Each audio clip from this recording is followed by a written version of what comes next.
I'm in the Fairmont Clinic conference room on August 12, 1980, and with me is Mr. Sam Beafore, Beafore. And Mr. Beafore, where do you live? I live at Watson, And what is your address? 116 Avery Street. And you'll recall that after a story about you and a political button appeared in the Times West Virginian on December 12, I called you and we talked at length, from which I made the notes you've just reviewed. And I enjoyed the chat. I did too. And we agreed then that we'd get together because you had had a remarkable history as a miner and the son of a miner and many relatives in the mines, and knew the coal industry well, after which you became a section boss and a supervisor. And I found you remarkably refreshing in your honesty and your candor, which, as you well know, so many of those guys lost their human elements, you know, and you became actually a salesman for equipment companies. Right. You knew the top leadership, but it didn't affect your intelligence or your ability to comment on these matters. Let me cut that off. We're back on the cassette, Mr. Beafore. Let me ask when you were born. I was born in 1905, And what was your October the birthday? 26th. You're almost 75. I'll be 75 this coming October. You seem to be in good health. Perfect. You drove over here today for this meeting, and you're going to a party tonight for friends. And you garden yet, or? Oh yeah, Put getting in a tomatoes pretty out of good- the garden. You've been retired since 1970. Right. What was the last company you worked for in the mining equipment? VR Wesson, Mhm. out of Lexington, Kentucky. And what kind of mining equipment were you Auger, selling? augers and drill bits, cutting bits, and stuff like that. Of course, the company manufactured a lot of other stuff. You sold to both underground mines and the Underground surface mines mines? and strip jobs. Okay. But you came to know in the years, was it, when did you take that job after you left the mines? 1953, in May the 5th. Okay, you had about 17 years. I hope you made a pension with them if they had Yeah, I one. made a Okay. small pension with them. And you are a pensioned UMW Yes, sir, I miner put under in the 1950 pension. pretty close to 22 years. Did you get black lung Yes, sir. benefits as well? Uh-huh. So that it's not an uncomfortable No, life in terms of making with a home in Watson. Right. It's Now Watson is an old mining community, even though it's part of Fairmont today. part of Fairmont. Actually, it was forced into part of Fairmont. Well, you can tell me about that too. Let me back up. We don't need to go back to the political button and all, but you were born where in 1905? You know, I was born, what is known now as Hunsaker Street at House 111. And where was that? Is that in Watson? Were Right you in born Watson, in the mining camp. Now you were the son of Tony Beafore. Right. And when did he come to the United States? In 84. In 1884 from Italy, and you told me the town. What was it? St. John. St. John's. Yeah. Is that in northern or southern That Italy? You don't know. Not familiar with. Your sister's the only one that ever went back I never to questioned mine. her about that. You told me you were one of 18 children. Right. How many were boys? And how many- 11 and 7 girls. And 7 but girls. I only remember 7 of us. Of 18, let me get this straight, 11 boys and girls died in either infancy or young childhood. Right. Now, not just young childhood. I believe you lost one. In the coal mines. Yeah, right. The motor trip run over him. He was a trapper. That was the oldest son? The oldest. Was he working with your father? No. At that time, you didn't. See, Dad didn't work in the mine. He worked on the tipple all of his life, in the Okay. coke ovens. He worked at the coke ovens. Right. Where did he begin when he first came to the country I in believe it was 1884? at number 8. In Farmington. Okay. He began at number 8 in Farmington. You think that early, or that's all you recall Well, him it's talking what about? he told me. Yeah. mean, And then a few years later, when Watson began or so, he Yeah, came he over to Watson. came to Watson. And you're what order of child in the 18? You know where you are in the? Are you near the youngest one? I'm the youngest boy, You're the youngest boy. and Sally's the youngest girl. Okay.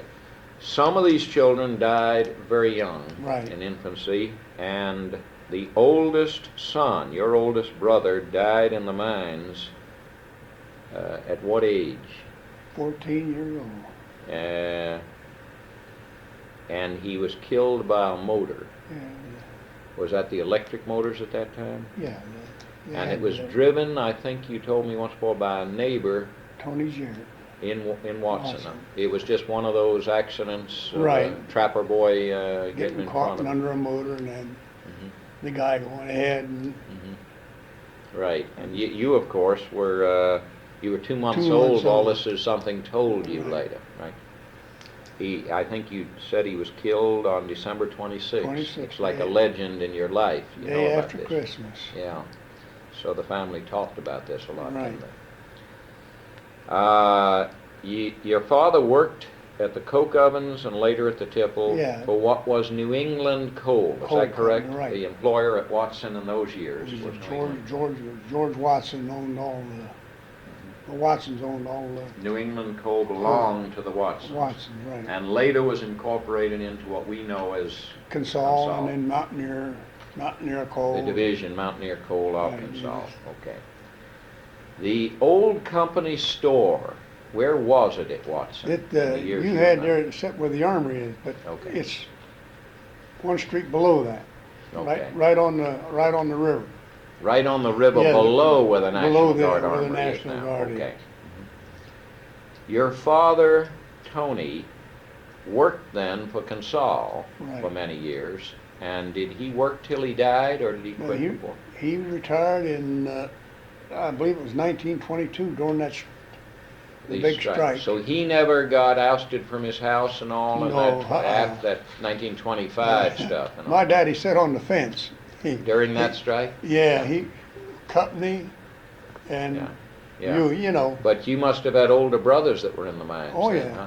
the Salvatore. What did any of them get into the barracks or into? Well, my sister Myrtle lived in the barracks, and the barracks Which were barracks was she built were on a Gerard property. Mhm. They'd Oh, built- yeah, we're going to get to your neighbor Gerard in just a minute, okay? In other words, the barracks at Watson were donated. The land was donated by the Gerards. Now that meant Gerard owned his own land. He was not renting company Right. because it always had to be an owner, right? He to was fight he was company. the owner of that. You told me that, and this is a remarkable coincidence. When you first told it to me, we both laughed about it. That you were starting to tell me who your neighbors were at Watson, and you said we lived next door to who? Gerards. To the Girod, G-I-R-O-D D. family. And I said, well, I've interviewed in coal mining I think it was Jack Girod. Jack, One of the boys, Up and at he home. was describing having 22 boys and no girls in that family, and every one of them entered the mines. There was 4 girls. Well, maybe it was 18. Yeah, before, was that it? Reva, I can't remember their name. Okay. Mrs. I don't Sackler. have that one in. Let me see. Yeah, hold it. You're exactly right. The Girard family, and I took this, I guess, from my Girard notes, had 22 children. Is this correct? Right. They lived in a large white house in Right. Watson, and you say he owned his own land. Right, Next to the present grade school, right. and it states that I have an interview, and you tell me if this is correct, that the Girard family, every single one of the boys in that family, so that you're right, it doesn't say it's 22 at all, went to work in the mines. Right. That was a remarkable statistic too, you Right. know. And one of them later became a Yeah, big Jack. I Pennsylvania think it was mining Jack, inspector. Pennsylvania. Yeah. I think he has a boy down there now that's Maybe it was Ed. with the. I think Jack moved to Shinston, Yeah, and it was- I interviewed. No, I don't mean Jack, young Jack Gerard. Oh. There was another Jack in the Oh, Gerard family. okay. His uncle, His uncle. his okay. father's brother. Okay, well, maybe that was it, okay. Let me stay with you now, and let's talk about what life was like as you recall it, okay? Mhm. And let's take your family. Your dad's working. Your oldest brother has died. Which of the older brothers, as you came up, do you recall as going into the mines? Salvatore. Salvatore. Where did he work? He worked at Watson. For many years? Yeah, he cut coal. Well, I went in the mines with him. He took me in the mines when I first started in the mines. Mm-hmm. Now, what year did you go into the 33. mines? 1933. And loaded coal for 27 cents a ton. Mm-hmm. Now, you were loading coal for your brother. Was he mining a... No. No? We loaded He coal took you in for with him? Who he... We loaded a car. We both hung a check on it. Okay, And if it was 4 ton, I got 2 ton. He got 2 ton. okay. So he took you in with him, and he was sharing the earnings, right? Yeah, he had to In cover. those years, were you on the payroll then by then? Yes. Okay. It was not the Mononga days where No. he could hide the fact he had you along. No, and no. make the money. I earned my wages. I earned just as much as he did. Okay. And who came after Salvatore that went to the mine? Louis. Louis. Older than you too? Yeah. Because you're the youngest boy. I'm the youngest boy. And then Joe followed. Now, are any of those men still alive? No. You're the all- last all of the dead. boys. Last of the boys and 2 sisters. Are still alive? Yeah. Okay. Let's see. Louis is in the mines. Which one did he work at? Well, he worked at Watson and he worked at Everettsville. Mhm. And he got out of there just before the mine That was Blew- 1920s is when it blew blew up. up. What do you think happened at Everettsville? It was a lot of Oh. a lot of people thought a lot of things because those were the rough Well, barracks days, A wasn't lot it? of gas, a lot of coal dust, and Yeah, that's all it took for something to yeah. That was a big explosion. let it blow. Well, I went down there when I was pretty young and it blew some of them cars clean across the hillside there. Rails were just like corkscrews. You didn't enter the mines as a very young boy then. You were already No. in your late 20s. I was, What did you do before that? I know you played some ball. Well, I worked at the glass factory. I had quit school when I was 12 years old. Okay. I went to 6th grade, Hmm. and I got a job at the factory, 50 cents a day, Where was the glass factory? at 12th Street, Okay, Monongah Glass. right. And then from there, I went to the Fairmont Box Company, and I spent several years with them. And then I went back with the glass company. Then I got a job in the coal mines. You were like a young man figuring out what you wanted to do, What I and wanted to the do. kind of money was not good enough. Even in the Depression, I guess you were risking layoffs. Well, when I worked at the box factory, I made 27 cents an hour, which is big money Yeah, at that time. Then I took a course, I went to business college to improve myself a little bit. Then I took an extension course in mining at the university. did you do that at that time? No, Or when- later? I All this took- came later, didn't it? Later Because when I wanted to just figure out, you went in the mines when you were 28, you were really going in to make a living and Right. helping your brother load coal. Right. So you were gonna spend some years just working very hard. Very hard is right. And you weren't even gonna be promoted to section boss or anything for a No, few well, years. then I started going, Let's talk about those years, 1933 on. You stayed at the Watson mine? right. Okay, tell me more about where you worked and all. Well, I loaded a lot of coal there for one thing. And then I decided, well, I'd better try to better myself. So, You're still at mine number 26 at Watson? yeah, and so I started to go and, they had this school, Mr. Poundstone was teaching classes for, Are you still at Watson? Yes. Because they don't close Watson until what year? 38. 38. In You're March. still at Watson? Right. Okay. And, Same Mr. Poundstone that Yeah. is an engineer who's a vice president? no, of that was his Consol- dad. Okay. His dad was a teacher, Where was he? Morgantown. Okay, And he had classes at different towns. And me and Mr. Byers, I don't know whether you know Jess I know Byers. the name, yeah, I know. Jess, Byers. we went to school together, and Albert Powell, and Mr. Zickafoos. Yeah. And Gus Bowers became the safety Safety director at director. I Consol, remember him. and Yeah, I visited him. he superintended at Williams when I was up there. But you all went to school together, Right. business school under, was that right? Poundstone. Or was it mining? What type of school was it? Well, it was to get our bossing papers. Okay, so it was really a mining supervisory. Right. Then When did you earn your papers? in 41. Okay. What was the courses like compared to later safety stuff and all? What was it like to go to school to take? To get your pass paper? your papers in? Well, it was tough then, Describe it a little. because when we went for our examination down there, they had 13 subjects. Safety, ventilation, and you had to make, Electrical systems, they had yeah, everything as a everything. subject. And you had to make 80%, Mhm, an 80% grade, mhm. or you didn't pass. But today, you can go down there, and if you pass on 3, they set them on the side, and then you can go back and Oh, yeah, do it. But then, if you missed one class down there, you had to go back for the whole yeah. works. In fact, Mr. Byers went back, had to go back the 5th time to make these papers. You thought you would advance yourself at that point. Right. It was hopeless to just continue, even though you might not be loading coal, you probably by then had learned drill and blast and be a full-scale miner before Well, you went to school? When they shut the mine down, I just been married about 5 months. Who did you marry?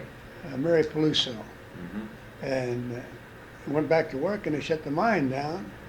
So there wasn't anything to do but go on WPA Mm-hmm. at $38 a month, and I expect I spent about a year on WPA, and finally I got a break and got a job at 93 Consol Mine. Mm-hmm.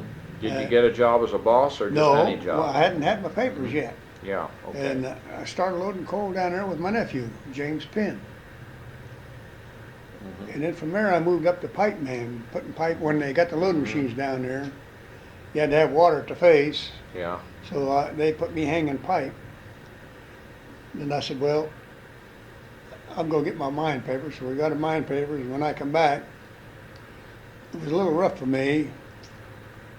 I don't know, I wouldn't say it was discrimination, but I was the first one of the 4 of us to get the papers, and I was the last one to be put on. Like Jess Bauer, each of the 4 of you. Yeah. You think it was because they were favoring Anglos over Italians? and I think bosses? so, I'm pretty sure. That's in your mind? Yeah. There weren't many Italian-American No, bosses in those years. And Mr. Fetty, to try to satisfy me, he said, well, Sam, he said, I'll put you a helper on the loading machine, which is $1 more on the day, which didn't make me happy. Yeah, I didn't go to get my papers to, yeah. But how many, in those years, if in your mind it was discrimination, it's hard for you to think of the names of very many mining superintendents or anything that were Italian-American, right? I mean, very few. right, it came later that they become big Yeah, shots. and that's right. So then I got my papers, they put me Boston, make $9 a day Yeah, at that time. right. Then we got a 50-cent raise, So how much did you get as a section boss? $9 a day. Mm-hmm. And Did they guarantee a monthly salary? Was it? no, there wasn't no months of salary That's at the that reason time. the section bosses were so militant, I guess. in Yeah, those then we years. came, They didn't- we came out on strike. What year? All Tell the me about it. bosses. When was that? 1940, the In, end in, of the war, in wasn't the, it? yeah. They organized under the UMW. Tried to until Lee organize, Taft-Hartley and hit it. everybody was gonna be 100% and 100%. And, Mhm. so, well, I'd been bossed a little bit. So Mhm. then they decided, well, they'd settle for $365 a month. And Mhm. I wouldn't go back. I was the last one to go back, and they held that against me. Mhm. And he always kept me on the midnight shift or afternoon shift. I was due for day shift. So one morning I told him, I said, Mr. Fetty, this is enough. I said, I'll come out Monday morning and you can give me a laboring job. Mhm. So then I went out. And Was that Fetty kin to Bill Fetty? No, Okay. no. No kin at No all. Ken. He come, I don't know where he came from, but he was an Englishman and he was pretty tough. I'll tell you. Mhm. So that from there, I went to Bethlehem Steel, Okay, and I shot coal a little bit, and then they put me to bossing, yeah, and it was rough. You had the men to contend with, and if you didn't get no coal, you come out and they chewed you up. And maybe I shouldn't say this. I don't no, know. I think But, your honesty is what carries you. And makes- 95% of the bosses, Super, Kenny Bartlett, I don't know whether you heard of him or not, were Masons at that time. They're not like they are today. And there was five of us Italian boys up there. This is at Bethlehem now, or the Yeah, other one? at Ida May. At Ida May. And every one of us had to leave our job Why do you say that? because You weren't in. we weren't. You mean you were section bosses and they replaced you with other Masons? Yeah, they found out, they always find something to make you Yeah, they push you hard. push you hard. And Now, leaving aside the way they were treating you on that, I know that's difficult to do. All bosses were faced with enormous pressure, weren't they, in those Yeah, days? certainly. For production. for production, that's It right. didn't matter whether it was at Jordan Jordan. or at Bethlehem or later at Williams, was it? Give me a sense of that, because you did last time. Andy Johnson used to say, Who was he now? he was a super at 93. Yeah, He'd get us in the office and now you get in there and make those men get down like a horse pulling a heavy load. Make them get down on their belly and get some work done. And do it. And that's and they take you in there and show you on the board. this is the pep talking before the shift Before began, the or the shift section began. bosses, yeah. We should get 70 cars out of here, or 80 cars. Out of this section yeah, or that one, yeah. but you don't know what conditions you got when you go in there. So Yeah. you might But get the 90. pressure was on you Yeah. to ignore the ventilation situation, Right. or ignore the safety. You yeah. might get 90 cars where they're expecting 74, and then where they're expecting 80 cars, maybe you got 60. Just And then depending you had, when you came out, they gave you hell, or they gave it to you the next morning? Well, How they would give both you hell. come? They wait on you right there and Wait. give you hell. And then another thing, you Would had they to, call you in individually to give you hell at that point, Yeah. or not? Well, lots The of times- morning meetings were all the bosses lots together, of right? times they give you hell in front of everybody. Embarrassing. morning? Yeah, In the evening, they might work you over individually. yeah. Then you had your fire boss book to fill out, your conditions of your, Yeah, you had to make your fire boss run on the section before quitting that's time. pretty hard to do if they're expecting production. That's right. What you overlook, huh? And during the war, you never had the supplies like you should have had. What Andy would you Johnson- be short of, for example? Timbers. Andy Johnson used to send in 2x4s.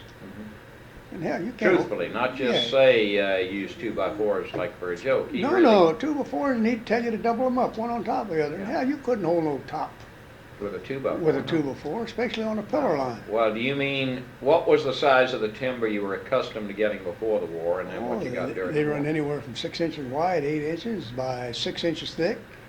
So 6x8 would have been customary before Two- the war. Two men couldn't carry You were one. now lucky to get a 5-inch diameter one. Right. And maybe a 2x4. Right. Two Is men it could. because he was saving money? What was he doing at that point? Well, I don't think they could get them in. Okay. Two And men. acting like two of them together could carry it. No, two men couldn't hardly carry them bars sometimes. You had to have a third man to help them load on their shoulders and help them get it on a jack. What was how high was your top then? This is still at 93. Well, they didn't want you to run it more than 6.5. Or Because seven, the seam was running, you wanted it and not cut seven cut at the in most. They above the wanted seam. they wanted you to leave about 16 inches of head coal, All right. which would So give you had about 8 foot of coal in the seam? Well, one section there we had better than 11 feet. But what they wanted to do is leave head coal up there, which would give you more warning than Yeah, actual slate top. okay. See, the coal would begin to work and it Yeah, would begin right, to fall right. and And you'd hear it working. hurt work Get and good give you warning. Okay. a little warning. At Williams, you were that was your last mining job Last as a mining boss. job, So yeah, it means you're now leaving the war years behind. You're almost, I don't know when you went to Williams. What year was that? Well, I went back up there in 48. So that's your last 5 years. Let's talk a little about that. That's a Consol mine. That's all mine. And it brings you, it's the years of you remember there was some 2 big disasters, one in 47 Right. at Centralia and then at West Frankfurt. Well, What do you know, well, you must have had a lot of pressure for production in those years. Oh, yeah. Because they've got more machines coming in, haven't they, continuous miners? Yeah, by that's now? that's when the miners. And what are you seeing in the way of pressure? You know, was Williams much of a gassy mine? In some areas it was, and some it wasn't. Were you ever in much gas? Oh yeah. Tell I me recall. a little about I what it recall was one like. time I left Consol in '93 and I went to 4 states. That's when Christopher had it. And You went over there to work a while? yeah, I went there to boss, and I was on a midnight shift, and they sent me up on a section, and the cutting machine was covered up. Mm-hmm. They gave me 2 men, so all I got to do is go up there, and I'd get behind that curtain, Mm-hmm. and I'd put my light up there, and the curtain was right up against the face of the coal. Mm-hmm. With ventilation, it would put my light out all the time. Yeah. And I'd get in fresh air and light Yeah. and go in there. You're running an undercutter. Huh? You were running an undercutter? No, we was trying to get one out from under a fall. Okay, it's been a fall. Okay. And so I said that morning, I said, God, if you let me get out of this mine this morning, I won't come back. That was the same shift you were Same talking about. shift. That morning when that cage hit daylight, I never went back. I went back to '93. Those were years, tough years in terms of, I mean, a man didn't think of himself long term. You'd get disgusted with something at Jordan and try out another mine. Try and out if it something, went, yeah. you might not come back, right? Right. That's see, Christopher then wasn't a division, it was a competitor. It hadn't been absorbed by then, Consolidated. then when I went to Williams, Jess was super then at that time. Jess was the super? Yeah, he gave me a job up there. Yeah. To start with, he put me Well, on. now, you know, later he got into safety, and he may be a good friend of yours, but what was it like when he was superintendent? Was it Well, that he safe? wasn't or- too bad with me. He was. Yeah, but the pressure, he had pressure on him? He had pressure on him. They demanded, like the mine, turn out so many Right. thousand ton, huh? And he put me on ventilation when I first went up there. Mm-hmm. Because, I knowed ventilation, I had my papers and everything. And then I got the boss in extra, and every time a guy was off. And I run. So was Williams a pretty good place for you in terms It was a of good being mine, comfortable? with the exceptions when they moved to the right side. Yeah, what was that like? They went under a creek and it was snappy coal. And it was cutting the places too wide. And it just, You could hear it, or? you couldn't hold the top Yeah. to save it at all. Then, yes, I done a lot of pumping. I had a lot of water up there. And during vacation time, I didn't want to take my vacation when the miners took it. So I would trade a guy and I'd pump for 2 weeks. And I really enjoyed that. Of course, I didn't mind all by myself at midnight, which I didn't like. But I had to run from one section to another to pumps. But then when this job come along, my nephew, I don't know whether Which one, the Boston job? No, when I was up at Williams End, I got off of Boston and I went putting in stoppings. Yeah. Me and another boy. And on 250 there, when you cross the bridge, I don't know, Watson, Yeah. there's a building on the right there, a big building about halfway Yeah. up the hill. Well, my nephew owned that. And this company had put in a shop there with mining tools and stuff. Same one you went to work for Yeah, later? and my nephew called me. He said, they called me Choppy. He said, Choppy, I got a What's guy. your nickname? Choppy. Choppy, Yeah. C-H-O-P-P-Y? Why? Choppy. He Where'd you said- get that nickname? Well, it happened years ago. Tell me about it. When I was playing baseball with a crew cut. They Yeah. called You had a me good tree Chop, cut. Chop then, me, huh? Choppy. You like me, you're getting thin on top now. You Yeah. can't tell And, which one. he called me and he said, I got a guy up here I want you to meet. So I went up and he said, I want you to meet Mr. Moore. He was President or something? the manager of the company. And we got to talking. He said he was looking for a By sales. then it's 53, it's close to the 53, time you go to during work. 53. He said, I'm looking for a salesman. And I said, well, I tell you, I don't have much of an education or anything, but I said, before I give you an answer, I want to talk it over with my wife. So I went home. I said, Mary, I said, every time I come home, I take it out on you and the kids. And I don't like it. And I said, I snap at the kids all the time. I said, I've offered a job at $300 a month plus commission, which is a big cut. I said, I'm not going to make a decision. What were you making then as a section boss? It was making around $535. That's a big and- cut. You didn't even know if you'd make a commission. did That's you? right. And I said, now, we're both going to make a decision. If it goes sour, you're not going to say, I told you so. So she said, well, let's study it over a little bit. So I told the man, I said, I'd like to think it over. He said, well, I'll be back in a couple of weeks. So a couple of weeks he come back, and I said, well, I agreed to take it. Well, he said, we're going to send you to Benton, Illinois for a training period. They had a big shop down there. And he said, I'll send you expenses, you can fly down. Well, I said, just forget it. I said, I never flew. And I said, I'm not going to fly. So he went back. And believe it or not, the president of the company, Mr. Clark, came down the next week. He said, Sam, if you want the job, he said, you can walk, you can drive, you can ride the train. We'll give you mileage if you drive. And you don't have to fly. So I went down on the train, and I spent 6 weeks down there, homesick, Sure. wanting to see the kids. And Calling your wife a lot. yeah, and I got back, and I had my own car. They give me $75 a month on my own car, plus gas. Sure. And That's when gas was cheap. yeah, and believe it or not, I've never sold a thing for 8 months. They didn't push you. Yeah, and I said, well, goodbye job. Then things began to break with me, and Those were bad times in the coal Yeah, industry. well, You took on when things were low. Kennametal was strong at that time in the field. Mhm. We were Kennametal Bit Company. They were real heavy Yeah, you and couldn't compete and with them easily, Carbaloy. Yeah. and we were just starting out. Then finally, Where'd Guy- you break through with? I broke through Number that. 9 or what? Well, was it? Trotter Coal, Who were they? Morgantown. Yeah, Pete St. Clair was the super. yeah. I called on that man these 8 months every week, and nothing for you, Sam. This one particular Tuesday morning, he looked up. He said, "You back again?" I said, "Pete, I'll be back here next week at the same time." He said, "Sam," he said, "you're pretty persistent." He said, "You go over and tell Bill Furley to give you an order for 20,000 bits." That was a start, wasn't it? Yeah, 20,000, a little better than $20,000. And boy, when I called that in, it made me feel good.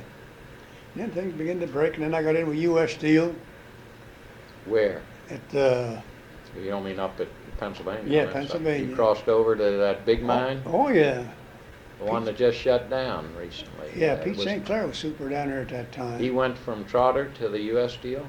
Me? No, you were at Trotter with Pete St. Clair. Yeah, and then. But then you said you went to U.S. Steel, Yeah. and I'm wondering if it was the one west of Masontown you're talking about, that Well, big mine. 88 out of Point Marion, about 6 miles. North. Number one. Yeah, US I Steel. know that mine too. I know the Yeah. one because They- they developed it into the biggest mine Yeah. going Then for the a next while. one was a Carmichael, Oh yeah. number 2, Yeah. and Was that U.S. Steel too? yeah, You began selling them bits. yeah, Huh? and then there was another one there at. What else did you have to sell the mines except bits? Bits, augers. Yeah. Then they had one at Monongahela City. That was a big one. Your bits were useful on all the new equipment too? Right. That fit the all, continuous miners? all the miners everything? and Yeah. the drills Yeah. to put your It belt. would fit a Joy or any Anything, kind of, anything. anything. Yeah, and I used to do around 180, $190,000 a year with them people. With the U.S. Steel? Yeah, Mr. Florjanik, he was general manager, Mm-hmm. and I don't know whether it helped me or not. He was a good Catholic, Mm-hmm. and had an old Italian fella down there at Rockwell. He belonged to the Masons, see, and I didn't know it. And he was super down there at that time. And I got talking. I said, Rock, I said, I'm pretty lucky here. I said, I don't have to come down and show my ring. He let me talk, and then Yeah. he told me what he Then was. he showed you his ring? Yeah, so I go upstairs. He was an Italian-American who was a Mason, huh? Yeah, and so I go upstairs. You better be careful, he make a Mason out of you, huh? Yeah, I told Mr. Florjanik what happened. He said, "Don't worry a damn bit about it, Sam." I said, "I run this coal mine." He said, "You The ain't Masons don't run the gonna, gold you ain't gonna mine. lose a business." He Then must have known you had that Consol experience. Right, and then I got in with Rochester, Pittsburgh. Wasn't KK Kinsell a little that way too? Kensel? Yeah, wasn't Kinsella always that way? Yeah. He struck me Well, as see, that Kensel and kind I was section boss together. of Yeah, but before- I don't know, maybe I'm wrong. He always struck me that he was a little bit of an in guy that way Right. against other people quietly, you know. Yeah, and then I got in with Pittsburgh and Rochester Coal out of Indiana, At the four Pennsylvania. states too, as Yeah. well as up there? Yeah, four I know states them, before. Yeah, R&P, yeah. Yeah, before Consol bought it. Rochester, but yeah. And I had some good buddies down there, Gene and them, and I got around 100. I'll tell you the name of that mine in a minute. I've been studying and studying it. You want to know what mine you were at? What? Up Route 88, about 6 miles north of Point Marion. They developed to the left the biggest complex, mining complex in the U.S. for a few years. It was Robina. Robina, right. That was it. That was its Robina? name. And they had a disaster there about 1960 something, remember? Right. Lost 38 men. 38 men. And I happened to be in that mine There's 3 not days. many of those I remember. I forget. And I happened to be in that mine 3 days before it blew up. Well, it's like I was at the Llewellyn shaft of number 9 and took about 20 people down. I can remember 7th South, all the bad sections. It blew up. We were in there in August, and that blew up that November of '68. Well, that's how your memory works, isn't it? Right. You remember when there's been a disaster. And, Let me go way back for a minute, because this is very interesting, and you covered your whole work history and all. Try to go back to your childhood, if you will. Give me an idea of what life was like, what your mother, you had your house was apparently what I'd call a little on stilts like that, or built with a high porch one way. How was it? it's a double house. Okay. Family- Who was in the other half? I really don't remember Who owned the house? The company? the company. But next to it was Gerard private property. No, not then. Not See, then. Tell me about that. we lived there, and then Dad bought this property. He bought a acre and 6/10 of ground. Gerard was your neighbor in a company house when you No, first went there? no, he's a neighbor in our private, the home that Okay. I'm living in now. All right. Oh, Avery is your dad's property? You bought the same Yeah, house? my dad left it to me. All right, let me understand when you moved to Avery Street, where you live now, which was private property. Right, I mean, it was always private property if you moved out of the company house. right. We moved up there. Dad built a house, When? and I was 5 years old when we moved. So you moved, you were born in 1905, so 1910 you moved to 1910. private property. Right, Consol still has its own company camp of Watson, but this is the private part of Watson. private part of. but There are now- some camps that would never had any private part to them, but this was Right, private. right. You sit in the back there. Now everybody owns their own home in. Yeah, I in there understand now. they sold all the Sold camps, all the but homes. this was a part that was private even then. It cost Dad $500 for the property and $712 for the house. Wonderful years. Huh? And, How much land did he get? Just a big lot? Well, there's 8 lots on there. 8 lots for, Each- for how there much? was $500, 7 kids. Who built the house for 712? I don't remember who it was, but anyhow, they put up a work shanty where they kept the tools in, the carpenters and. Be like a $70,000 job today. Yeah, They well, I wouldn't wouldn't put up trade a mine work for shed. any of these new houses. Huh? I wouldn't trade my home for, You're in his house. right. Tell me its size generally. At the time they built it, your memory, you're 5 It's, years old. What was it like? 30, well, the rooms is 9 foot, 9 by 9? 9 high. 9 And foot ceilings. 13 by 15. The bedrooms are 13 by 15. All the rooms are about the same. And how many rooms? How many bedrooms? We How had, big was the kitchen? we had 2 bedrooms. The kitchen was a dining room and everything. Okay, We didn't, all right. And did you have a living room? You had 2 bedrooms, a kitchen, which was also. well, we had a living room with a potbelly stove in it. Oh, and, that was 4 room? It and was a- a 4-room house? Yeah, now Had it's, you expanded it? yeah, I built a room on it myself. Mhm. Because When did you do that?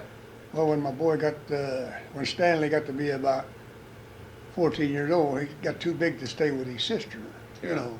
Sure, then So I he built could him, help you too. I built him a room, 15 by 10 along the house. Yeah, And then I took this workhouse that I'm telling you about that the carpenters Yeah. had kept our tools in. they left it there. It was 9 by 11.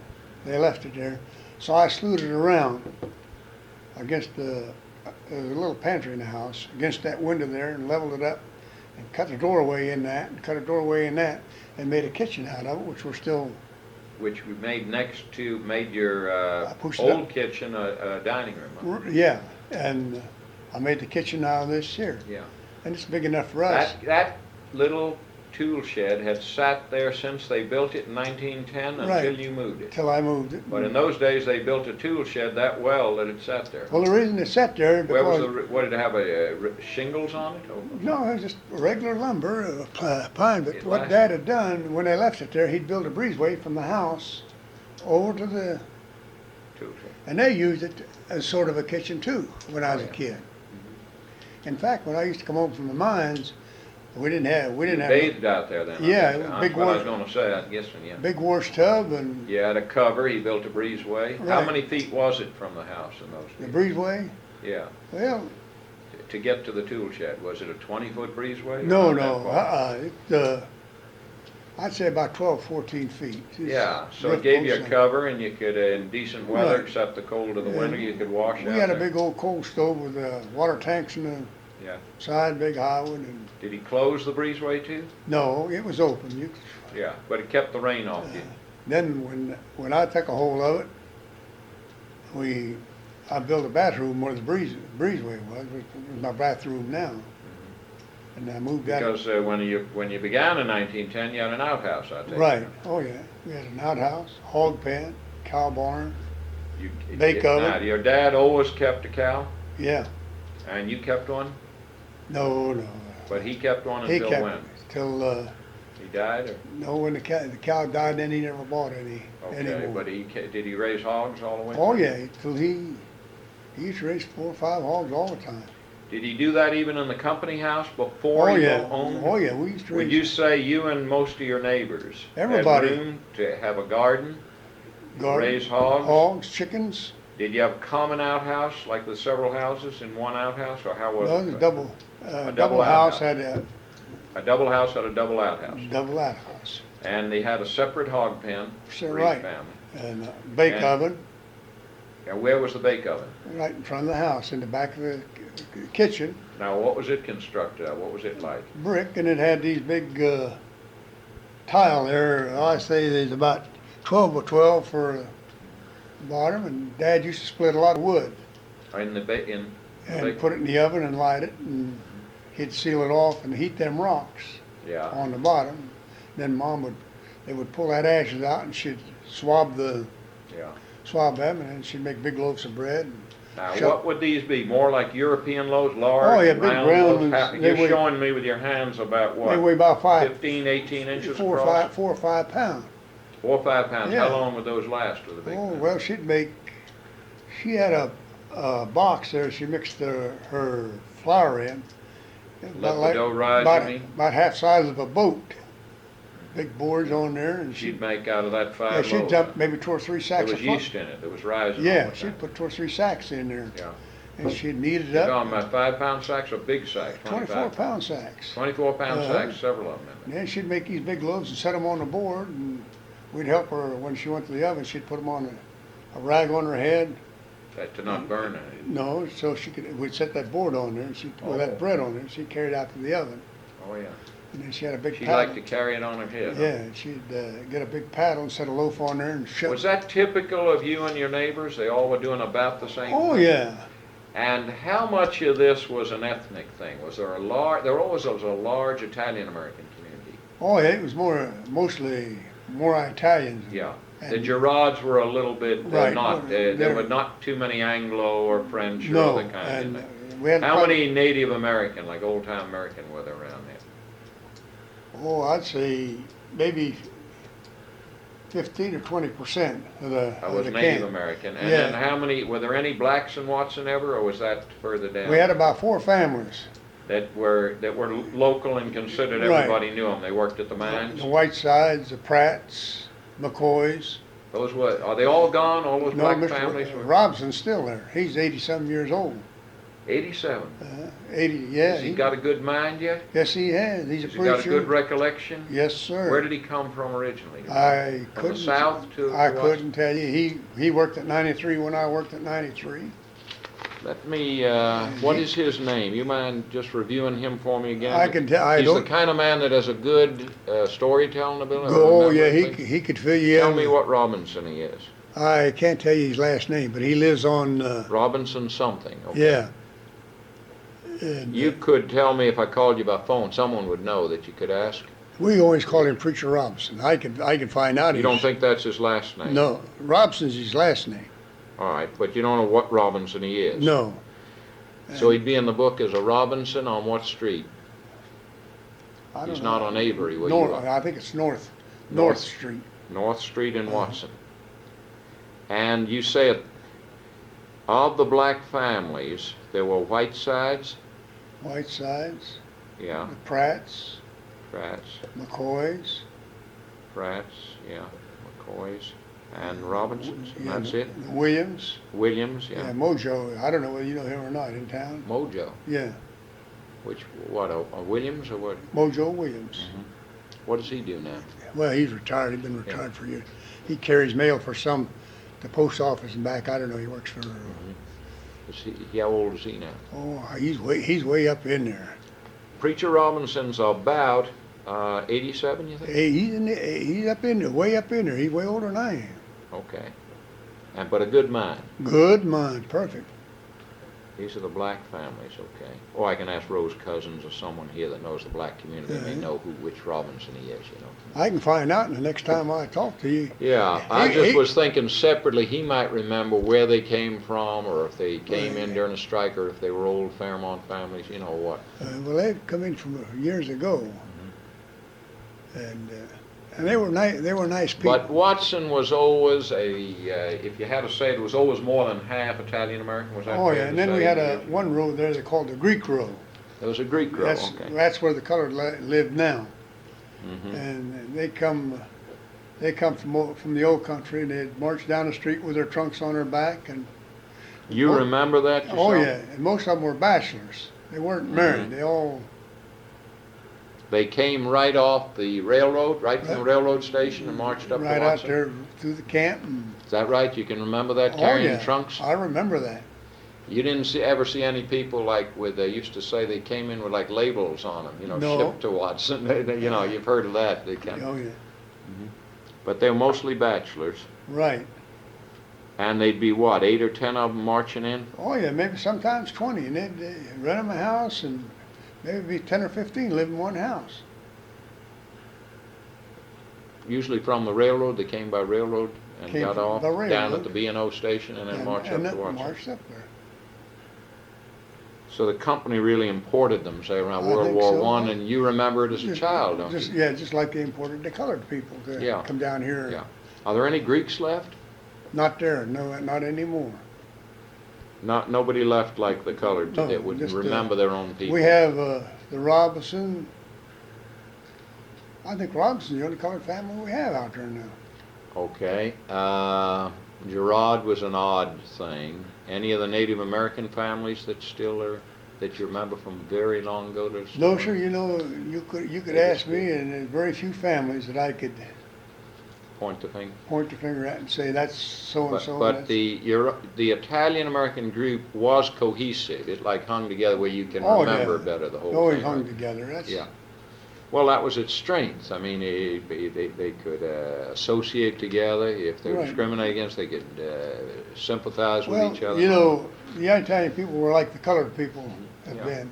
Yeah. They had to fight their way up Yeah, right. because you was always a hunky or a dago or Right. They, Well, you're broad-minded. The sad thing today is you and I know, Mr. Beafore, as we talk about not a younger generation we're talking against or criticizing, is rather that just as the young kids take, they'll take an $80 a day salary for granted, right? I mean, that's their due, right?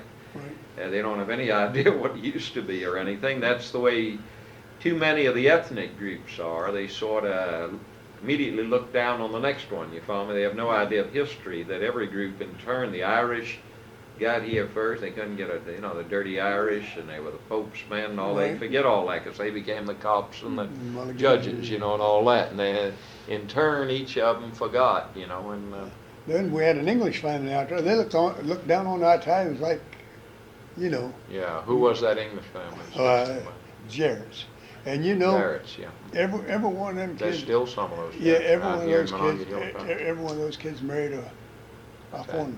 A foreigner or something. right, Yeah. a Polak or an Italian. Well, really, my observation, I'd like you to comment on it if I'm wrong. My observation in this area is twofold, that the ethnic diversity and the ethnic intermarriage and all is very high in this whole northern West Right. Virginia area, Morgantown, Fairmont, you know what I mean? Right. That it has two parts to it. It reduced the amount of discrimination in the older generation, and in part a price was paid for it. The Catholic Church lost some of its following. You follow me? Right. The priests were attempting to hold the thing together, but there was a loss outward. You know what I mean? Right. It's the Jewish community suffers the same. Same You follow me? thing, The yes. intermarriage and you lose an identity even as you get assimilation. You Well, I know? remember years ago when you used to go to church, they used to preach, don't go to the Methodist church. Yeah. It's not right for a Catholic Yeah. to go. And yet maybe a third of the Catholic kids would marry Yeah. someone outside the Well, church in the my Methodist son or married an something. American girl. Sure. my And vice da- versa. You see, my the daughter- parents of the Americans were telling them don't look down on And Dagos. my or daughter look married down on Pola. an American boy, and I wouldn't trade him for. Right. Well, I think everyone's been broadened. Yeah. That's what it's effective it is. My It's- daughter-in-law don't smoke or anything, and Mhm. of course I tease her. I say, "You're my favorite daughter-in-law." That's the only one I got. Yeah. So Yeah. This is your son Stanley. yeah, and Javon, she's the only daughter I got. So Yeah.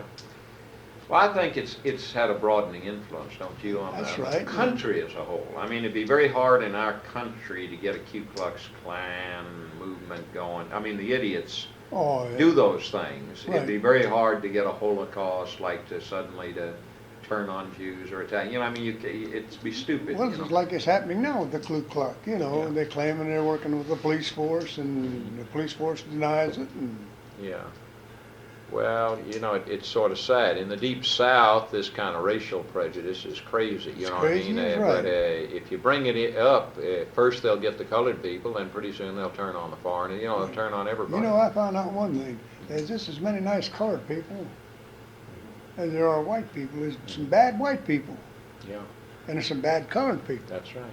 And But it's still silly to just have a prejudice that singles out, well, all the blacks are on welfare and they're all robbing our tax. You know, Yeah. that doesn't take account of all the high-income blacks that are paying good taxes. Good You know, it just taxes, doesn't take right. account of the whole thing. Well, yeah. When I used to go to Glenville, I used to call down there. R&P had the mine down I there. remember the Glenville And, mine, yeah. At Sand, near Sand Sand Fork. Fork. Yeah, I remember Uh, that mine.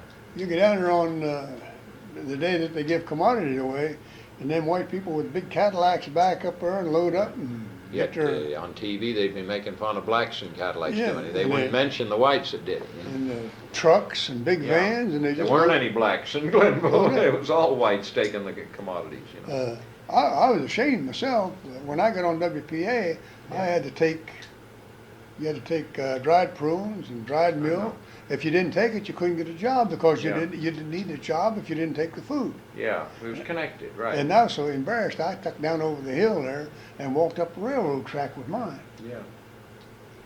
Well, I think that kind of pride exists in every nationality group, and then there's the loafers in every nationality group. If you were to judge, you know, look at the prejudice about the mafia. People will brand Italians as if all Italians are gangsters. They forget all the honorable ones, all the honest ones, all the hard-working ones that never make that kind of money dirty. That's you know. right. They don't want to touch anybody that's dirty or corrupt, you know.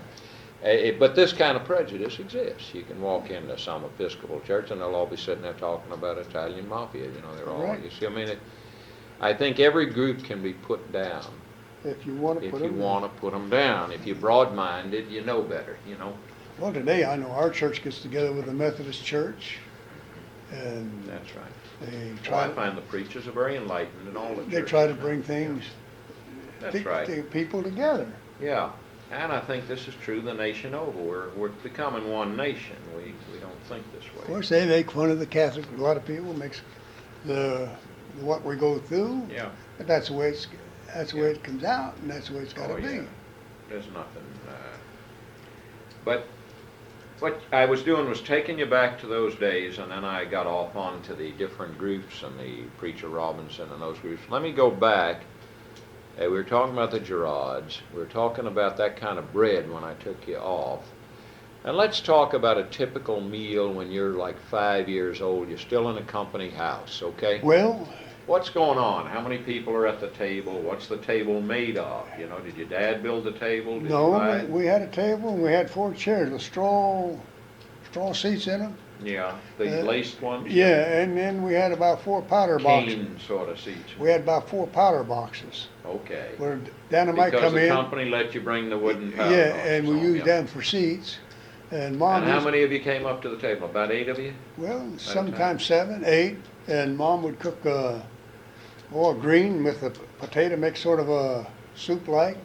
And she'd take this bread, it'd be a little bit hard, and she'd cut it up and put it in She there. wouldn't bake every day, so Yeah, some of this and- outside was hard, right? And everybody never had a dish in front of them. All right, tell me how they ate. You eat out of the big What like- did, like- they reached into the main dish Yeah. with their bread and dunked bread it, and sort of? stuff. You had a spoon or Dunkin' a on- fork, and yeah.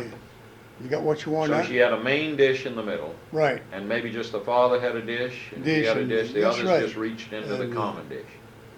Now, what was in there? Would be cut up potatoes, maybe? Potatoes and Some greens? greens and stuff. And once in a while Any you meat ate occasionally or meat. not? Meat. No, you But never had not meat. much, not much See, meat. we had meat every day. You might as well say today. But then, No, then, let's take then. There was not much meat. no. Meat was a rare thing. Right. Any kind of meat, pork or Like beef. pork, and maybe you'd have a little bit of pepperoni or. But not much. A lot Not- of times it not was much. nothing but potatoes and vegetables. Right. I remember when I used to come home. Mom, What would you drink? I with want that? to eat, and she'd take a slice of bread and soak it in water and put sugar on it, And give you, and that was you were how old when you say I want something to eat? 3, 4, 5, playing 5 out years the yard? old, 6, Okay. 7 years old. She'd take some of that homemade bread, Yeah, and yeah, soak it which in she water. got the flour at the company store, I Right, assume. Okay. and put sugar on it. And, Where'd she get a lard? Up there too? to oh yeah, make we the buy bread? it. Well, when we butchered, they made their lard. So a lot of the time you had sufficient lard produced from the, Oh, yeah. for a few months And from the hog. They would make. Dad would cure a couple hams Mhm. and bacon, Then you had meat. bacon, Wow. and they'd make sausage. You know, they Yeah, get the. Sure, yeah, grind it up, yeah. What they used to do with the sausage when they made their lard, they'd put the sausage in a big crock and then pour that hot lard on there, and it would gel, and your sausage would keep in there. It couldn't spoil. And when you wanted a piece of sausage, you dig down that lard, and it'd be half cooked the way it was because you put hot lard in it. It was raw pork, Raw except as it was cooked by the hot lard Right. before it cooled. Cool. And So it was only partially cooked Partially sausage cooked. compared to the way it is. yeah, and then you sausage take is a prepared chunk now. out there and put it in the frying pan, or Yeah, and be done pretty quick. done pretty quick. And then But some of the time you'd eaten up all the sausage, you'd eaten up all the ham and the bacon, and then you'd be without meat Right. with your main dish. Yeah. and then What did Mom- you drink as children? You had Coffee. enough? How about milk from the cow? Did No. you make butter? What did you do with that cow? Well, they tried to sell most of it. Tried to Yeah, sell the yeah. milk. Did she sell vegetables too or not? No vegetables. But she sold the milk, so the Yeah. cow was to produce her some cash income. Huh? Right. We had some of the milk too. How so- often would you get milk? In the Well, morning or if what? you wanted it, you could have it anytime you wanted. But really, it was not like parents saying, "Hey, drink milk; it's good for you." No, In those no, days, they didn't know vitamins. They had a coffee pot and made about 20 cups of more a pot, very big. Great big coffee Uh-huh. pot. And you were how old when you started drinking coffee? Well, ever since I can remember. 2 years. maybe? Yeah. Okay. As soon as you were finished, Finished. got weaned, you probably were on to coffee. Coffee's right. Not necessarily hot, lukewarm, something. Lukewarm. Without milk in it, black coffee. Black coffee, the sugar. Everybody drank black coffee with in it, sugar. sugar in it. Then Mom had. It sounds funny. She had a couple, 3 boarders too. That she took care of it. She washed their clothes. They Now you're still in the company Still house. in the Did you company. keep them when you were in your own house? No, too? no. Okay. No. But in the company house, you charge for 3 boarders. They'd 3. usually be recent bachelor immigrants or right. They had kin a- folks or not? Huh? Not kin to you. No kin. And How that- old would they be? would you oh, guess? some of them 30, 35. Okay. Some were Where old- did they sleep? You didn't have upstairs in many- one room with the kids, cot, Okay, just yeah. a small cot. They might work a night shift. Yeah, come you in had and to out. step over a cot to get Yeah. to your bed. And they ate it, they pushed up. They got even, they had to get a chair because they were boarders maybe. Well, huh? they The ate kids. they ate separate. Ate After, separate. yeah, well, after we eat. Your they mother fed them afterwards, Yeah, because they- they had entitled to a little more for the money they paid. Wash their clothes and, Yeah. But they ate just like you ate, out of a common dish in oh the yeah, middle? same, just the same. Okay, and they They- might stay there a year or two till they married or till Right, they or moved maybe on? they cut them a piece of bread and a hunk of cheese and, Now, what about cheese? Did she make the cheese or buy it? oh, we bought it. And she used to make, I don't, Mozzarella or what kind, you well, something I couldn't tell you, but she used to make, milk. She used to put it on the stove and boil it and put some, I forget what you call it, but she'd make sort of like a cottage cheese out know? of it. Yeah, yeah. And And she'd hang it in sort of a thing to, we'd get to some drain of that. Well, we'd get it right when it come off the stove. did you like that? Oh yeah. Well, you like most. What was the anything. high point in your life? What do you remember? Was Christmas a big time? Was there a time in the year for your birthday or for Christmas No. sometime when you got anything? I don't remember. You don't know a birthday was not. I don't remember having a birthday. All right. You were grown before you knew what a birthday Right, was. and All right. Christmas was Nothing. nothing. You don't remember Christmas being No. made much of. And Do you remember if you ever got an orange or a banana when you first saw things like that? once in a while, well, Dad used to take me to town with him when Where, to Fairmont? Fairmont. You'd When walk to Fairmont? no, we'd ride streetcars. Trolleys used to run down to the old bridge that they tore down, the covered bridge there at Watson. All right. Now, in those days, the trolley went across the covered bridge No, it didn't go across. You had to cross. The company store sat at the river. at the river, and the bridge went across there. All right. And You then walked across the bridge Across and the you bridge. caught the trolley on the other side. it's on the other side. I forget what that's called on the other side. There's some houses in Old, there. on that old, slope. they used to call it Old Gaston. It's Freeland Street now. Oh, that was the old Gaston mine Yeah, the location. Gaston wasn't right it? across the river from the New England mine. Yeah, the old Gaston mine was the first mine, I think, in Right. Fairmont from the 1840s And, or 50s. Of course, Dad, he was a drinking man too, and he'd go, Where was the saloon? the bar, one bar was where the Devney building is now.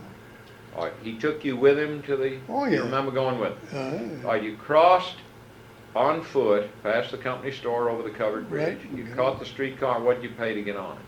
5 cents. All right, and you rode from there to downtown. Downtown. That was a big thing in your life? That Oh, was yeah, nice? that was You'd like big. to go with your daddy. Take Oh, me yeah. with you?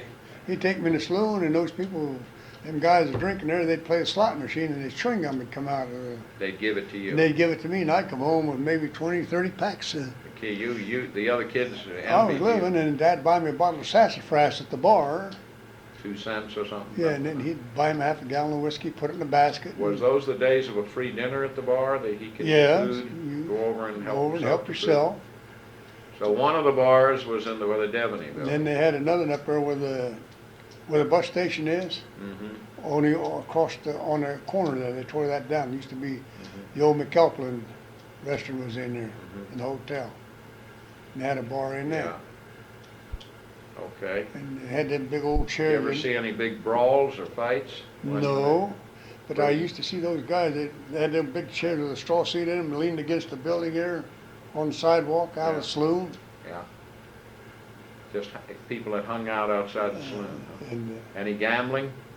a lot of gambling, Yeah, what? Cards mostly? cards and Dice? dice, just whatever you wanted. Yeah. And What would your dad order? A slug of whiskey or beer? no, he'd drink 3 or 4 beers and he'd buy his jug, take it home. Would he bring a container with him or would they give it? No, they had, it was in glass jug. Would he return the jug to No, him? no, belonged to you. Then on So Sunday, that became a jug your mother could use. yeah, huh? and then on Sundays that's when his brothers lived at Clarksburg. Now, let's take his brother a minute. Your dad is Tony, right? Tony. And you're talking about going with him. And you're the youngest boy. Right, By this point in your life, if you're born in 1905, if you're 10 years old, World War II is about starting in Europe, right? right. And he's close to retirement because he's going to retire in 22, right? He's 22. not a young man anymore. No, he's not a, When he comes to this country in 1884, you told me he's already got a wife and 3 children Right. in Italy. So I assume he's quite a bit older than you. You're the youngest boy. yep. That fair? You mean my dad? Yeah, your dad. Well, Dad died, he died when he's 71 and he died in 1935. let's say, so this is 20 years before he dies. He's a 50-year-old man and you're a 10-year-old boy, say, okay? Now his brother is named what in Clarksburg? Pasco, Pasco. In Clarksburg? Clarksburg, and Sam. And Sam. Do they both live in Clarksburg? Not now. They're both passed away years ago. But Sam is a businessman, isn't he? Yeah, he had a store Where is his store? on 6th Street, A grocery store. grocery store. So he becomes, the Beafores through Sam become pretty well known in Clarksburg. Oh yeah, Pasco was better known than him. He had a store too on 1st Street, under the 4th Street Bridge. When Pasco began, though, he didn't have a store in No, Clarksburg. He came to one of the mines to start with, or what? See, he used to live at Owens. At Owens? Yeah, where Jack. Owens Mine. Yeah, Okay, yeah. That's and right. he had a franchise. He'd get a boxcar of beer in there every week, and he had teams, and he'd sell beer, deliver kegs of beer to different, like A Virope, whole boxcar of beer kegs. beer. Okay. cases of beer, Yeah. kegs of beer, and he'd take orders, and then he'd load up his wagon. He had 2 teams, and he'd deliver to Enterprise, Virope, He went to all the mining camps all the mining camps, around Owens. and in that whole area. delivered his beer. Then, let me see if that's Pasco, one of your brothers. Our time's still Oh, good, oh, isn't it? That's one of your brothers and Sam's another. Yeah. They both had a lot of children. Well, What becomes of their children? Uncle Sam, in they're- Clarksburg. they're all passed away. The children Uncle as well. Sam's. Okay, because they're Yeah. older than your brother, both Pasco and Oh yeah, Sam were older. Your brother was also a younger brother? yeah. So you're the youngest child of a younger brother, Right. in a way. Okay, that makes And- you much younger than these uncles, huh? Then Dad, on Sunday, he'd get us kids to go up, and we'd catch a streetcar and go to Clarksburg and visit. And then Did you enjoy doing that? Oh too? yeah, and then Now, the streetcar is very important in northern West right, Virginia, right. isn't it?